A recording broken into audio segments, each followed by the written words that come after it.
ಸರ್ಕಾರಿ ಜಾಗಗಳಲ್ಲಿ ಕಾರ್ಯಕ್ರಮಕ್ಕೆ ಅಂಕುಶ, ಅನುಮತಿ ಕಡ್ಡಾಯ, ನಿಯಮ ಮೀರಿದ್ರೆ ಕಾನೂನು ಕ್ರಮವನ್ನ ಕೈಗೊಳ್ಳಲಾಗುತ್ತಂತೆ.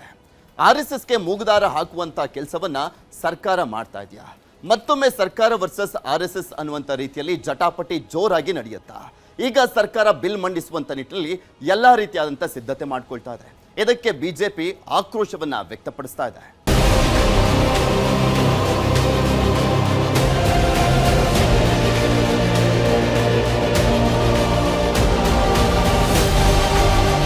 ಫಸ್ಟ್ ನಿಮ್ಮ ಯೋಗ್ಯತೆ ಪೆನ್ಷನ್ನು ಸಂಬಳ ನ್ಯಾಯವಾಗಿ ಕೊಡ್ರಿ, ಸರ್ಕಾರ ನ್ಯಾಯವಾಗಿ ನಡೆಸಿ, ಆಮೇಲೆ RSS ಬಗ್ಗೆ ನಿಮ್ದೇನಿದೆಯೋ ಮಾತಾಡೋಣ. ಪರ್ಸನಲ್ ಆಗಿ ತಗೊಂಡವರೆಲ್ಲ ಮೂಲೆ ಗುಂಪಾಗೋಗ್ಬಿಟ್ಟವ್ರೆ. RSS ಯಾರ್ಯಾರು ವಿರೋಧ ಮಾಡಿದ್ರು ಅಂತ ಇಂದಿರಾ ಗಾಂಧಿನೇ ಬೋರ್ಡ್ಗಿಲ್ದಂಗೆ ಹೊರಟೋದ್ರು. ಮಾನ್ಯ ಮುಖ್ಯಮಂತ್ರಿಗಳೇ ಸದನದಲ್ಲಿ ಬಂದು ನಮಸ್ತೆ ಸದಾ ವತ್ಸಲೆ ಅಂತ ಏನು ಹೇಳಿದ್ರಲ್ಲ, ಇವತ್ತು ನಿಮ್ಮ ಬಣ್ಣ ಇವತ್ತು ಕಳಿಸಿ ಬಿದ್ದಿದೆ, ಬಯಲಾಗಿದೆ ನಿಮ್ಮ ಮುಖವಾಡ. ನಿಮಗೆ ತಾಕತ್ತಿದ್ರೆ RSS ಅನ್ನ ಬ್ಯಾನ್ ಮಾಡ್ತಕ್ಕಂಥ ಪ್ರಯತ್ನ ಮಾಡಿ ನೋಡೋಣ. ಎಷ್ಟೋ ಮುಖಂಡರುಗಳು ಇಂಥ ವ್ಯರ್ಥ ಪ್ರಯತ್ನಗಳನ್ನು ಮಾಡಿ ಸೋತಿದ್ದಾರೆ. ಸರ್ಕಾರಿ ಜಾಗಗಳಲ್ಲಿ ಮಾಡೋ ಕಾರ್ಯಕ್ರಮಕ್ಕೆ ಅನುಮತಿ ಕಡ್ಡಾಯ, ನಿಯಮ ಮೀರಿದ್ರೆ ಕ್ರಮ, ಇದು RSSಗೆ ಅಂಕುಶನ. ಹೊಸ ಬಿಲ್ಗೆ ಸರ್ಕಾರದ ಸಿದ್ಧತೆ, ಬಿಜೆಪಿ ವಿರೋಧ ಮಾಡ್ತಿರೋದೇಕೆ? RSS ಬ್ಯಾನ್ ಮಾಡಬೇಕು ಅಂದ್ರು, ಬಿಜೆಪಿ ಉರಿದುರಿದು ಬಿತ್ತು.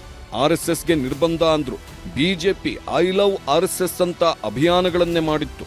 RSS ತಂಟೆಗೆ ಬಂದ್ರೆ ಸುಮ್ಮನಿರೋದಿಲ್ಲ, ದಮ್ಮಿದ್ರೆ RSS ಬ್ಯಾನ್ ಮಾಡಿ ಅಂದ್ರು. ಇಷ್ಟೆಲ್ಲ ಚಾಲೆಂಜ್ ಮಾಡಿದ ಮೇಲೆ ಸುಮ್ಮನಿದ್ರೆ ಆಗಲ್ಲ ಅಂತ ಸರ್ಕಾರ ಈಗ ಎರಡನೇ ಅವಧಿಯಲ್ಲಿ RSS ಚಟುವಟಿಕೆಗಳಿಗೆ ಪರೋಕ್ಷವಾಗಿ ಅಂಕುಶ ಹಾಕಲು ತೀರ್ಮಾನಿಸಿದೆಯಂತೆ. ಹಾಗಂತ ಸ್ವತಃ ಬಿಜೆಪಿ ನಾಯಕರು ಹೇಳ್ತಾ ಇದ್ದಾರೆ. RSS ದೇಶದಾದ್ಯಂತ ತುಂಬಾ ದೊಡ್ಡ ಮಟ್ಟದಲ್ಲಿ ಬೆಳೆದು ಬಿಟ್ಟಿದೆ. ಸಂಘಟನೆಗೆ ದೊಡ್ಡವರ ಆಶೀರ್ವಾದ ಇದೆ.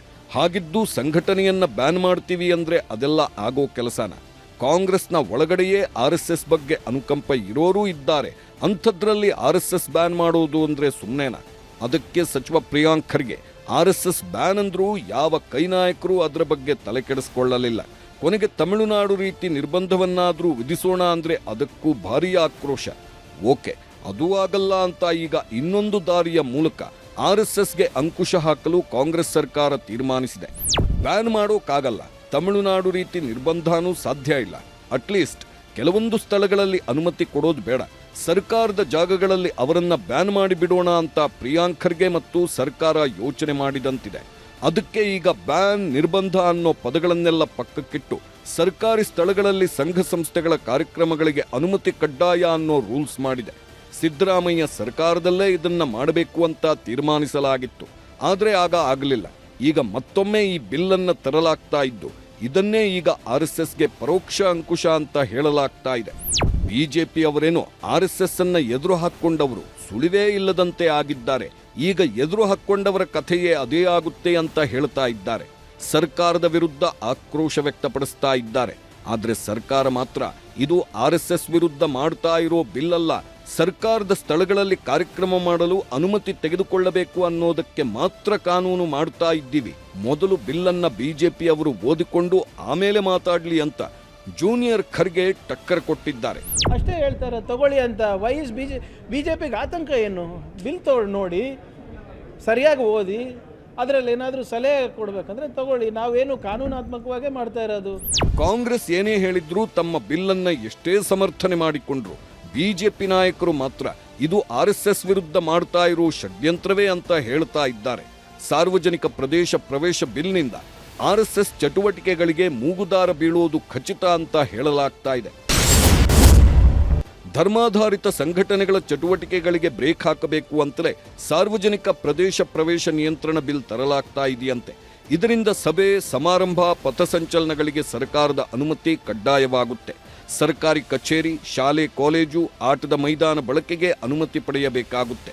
ಪಾರ್ಕ್, ರಸ್ತೆ, ನದಿ, ಕೆರೆ ದಡಗಳ ಕಾರ್ಯಕ್ರಮಗಳಿಗೆ ಅನುಮತಿ ತೆಗೆದುಕೊಳ್ಬೇಕು. ಗೃಹ ಇಲಾಖೆಯ ಅನುಮತಿಯನ್ನೂ ಪಡಿಬೇಕಾಗುತ್ತೆ. ಷರತ್ತುಗಳು ಅನ್ವಯವಾಗುತ್ತೆ. ಒಂದು ವೇಳೆ ನಿಯಮ ಉಲ್ಲಂಘಿಸಿ ಸಭೆ ನಡೆಸಿದ್ರೆ ಕಾನೂನು ಕ್ರಮ ಕೈಗೊಳ್ಳುತ್ತಾರೆ. ಸಾರ್ವಜನಿಕ ಆಸ್ತಿಗಳ ಸಂರಕ್ಷಣೆಯ ಉದ್ದೇಶ ಸಾರ್ವಜನಿಕ ಆಸ್ತಿಗಳಿಗೆ ಹಾನಿಯಾಗಬಾರದು ಅನ್ನೋ ಕಾರಣಕ್ಕೆ, ಹಾಗೆ ಶಾಲಾ ಆವರಣದಲ್ಲಿ ಉತ್ತಮ ವಾತಾವರಣ ನಿರ್ಮಿಸಲು ಈ ಕಾನೂನು ತರ್ತಾ ಇದ್ದೇವೆ. ಯಾವುದೇ ಸಂಸ್ಥೆಗಳನ್ನ ಟಾರ್ಗೆಟ್ ಮಾಡಿಲ್ಲ ಅಂತ ಸರ್ಕಾರ ಹೇಳ್ತಾ ಇದೆ. ಆದರೆ ಬಿಜೆಪಿ ಮಾತ್ರ ಸರ್ಕಾರ ಆರ್ಎಸ್ಎಸ್ ಅನ್ನ ಟಾರ್ಗೆಟ್ ಮಾಡಿದೆ, ಸರ್ಕಾರದ್ದು ಹಿಂದೂ ವಿರೋಧಿ ನೀತಿ, ಮೂಲಭೂತ ಹಕ್ಕುಗಳ ಮೇಲೆ ದಾಳಿ ಅಂತ ಹೇಳ್ತಾ ಇದೆ. ಸದ್ಯಕ್ಕೆ ಈ ಬಿಲ್ ಇನ್ನೂ ಅಂಗೀಕಾರವಾಗಿಲ್ಲ. ಬಿಲ್ ಮಂಡನೆ ವೇಳೆ ವಿಪಕ್ಷಗಳು ಮುಗಿಬೀಳುವ ಸಾಧ್ಯತೆ ಇದೆ.